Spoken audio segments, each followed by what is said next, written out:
So how about another reaction?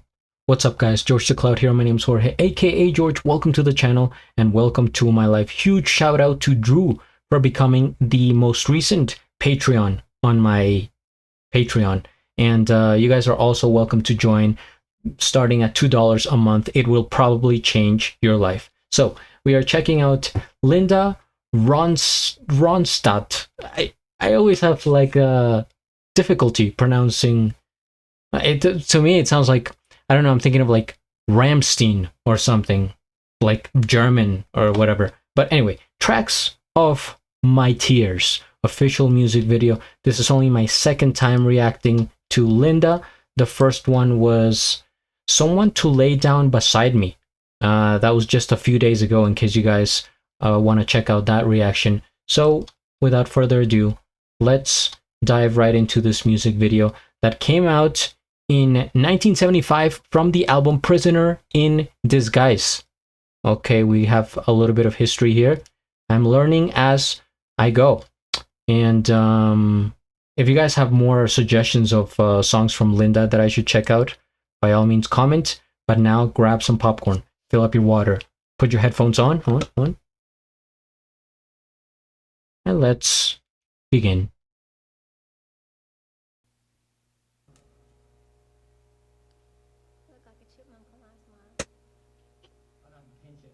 Do we have audio?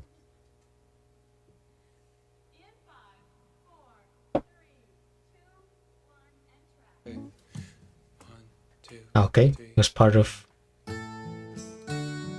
the video all along.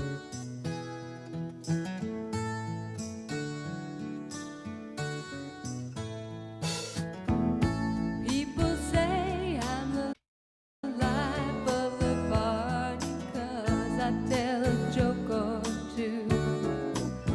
Although I might be laughing lighthearted, deep inside I'm blue. So take a good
Okay, waiting for the whole video to end.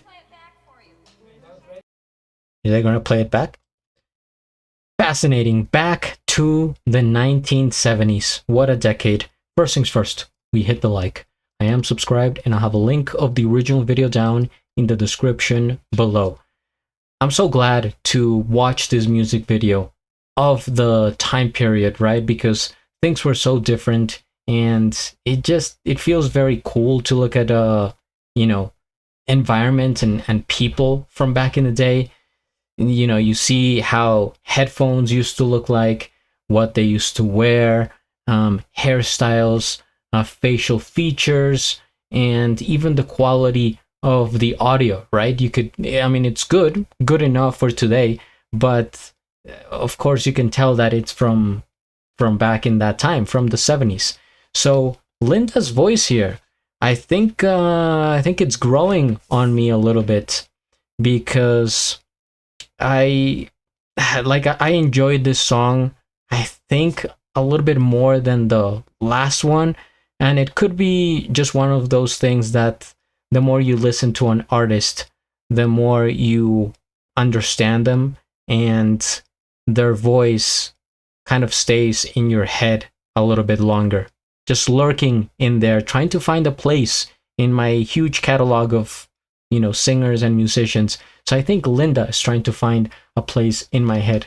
The lyrics there, I was smiling at some parts, because the way she was describing, like, yeah, baby, maybe if you see me with somebody else, he's just, you know, for the moment, right? You're the permanent one. You're the guy.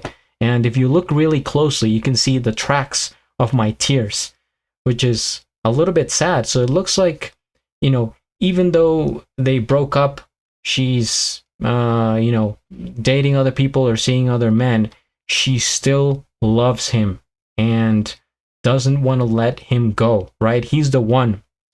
But, you know, out of coping and trying to deal with the situation, and then maybe she tried to just, you know, move on, or just see different people to kind of fill that hole, right? That gap in your heart that you feel when you're done with a relationship, and you sense that something is missing. But I just enjoyed the way she was describing, and that's one of the things that I enjoy from music of those, you know, decades, 50s, 60s, 70s, is the way people used to talk, and it does feel more romantic. It's like, what a nice way to put it, right? If this same song was made today, the language would just be completely different.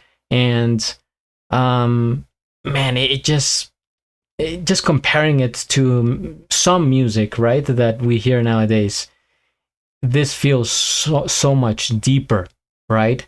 The depth and the like the effort that people went through to work out the lyrics in a way that it just sounded like they had harmony, like it was pleasant to listen to. It went along very nicely with the beat, the other instruments. We have a steel lap guitar, if I'm not mistaken here, some sort of steel lap instrument, because it does make that distinct sound that to me sounds southern, like if I were in Alabama or something. That's just how my mind works, right? And I don't, what was Linda from? She is from Arizona, so maybe they were in Arizona recording this. And by the way, we get to look at the studio, right, behind the scenes kind of footage, and the other musicians as well. So it's cool, because this was the first time I actually saw her face, you know, live, a video of her. And it's very effective when you see the person's expression, how they look like, how they sing, you know, their faces and everything. And so it's like, now I'm connecting the dots here. And I'm going to say something that may catch you off guard, but her voice reminds me a little bit of, and call me crazy, who hasn't at this point, Shakira. She has this little, it's like, it's hard to explain because I don't have the education for describing like music to a high level. But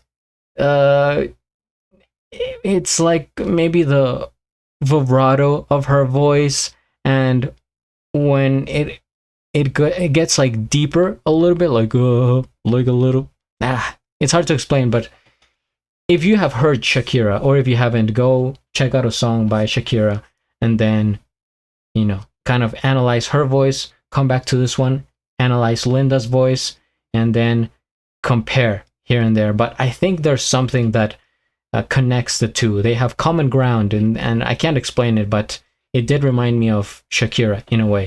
But either way, I'm enjoying the Linda songs. So thank you, Drew, for bringing her onto my channel. I can't believe it had taken this long. But then again, there's so many different musicians, and I would like to get to the best, right? To most of them. So if you guys have suggestions, comment, hit the like, subscribe, and at the end, do a flip. Till the next.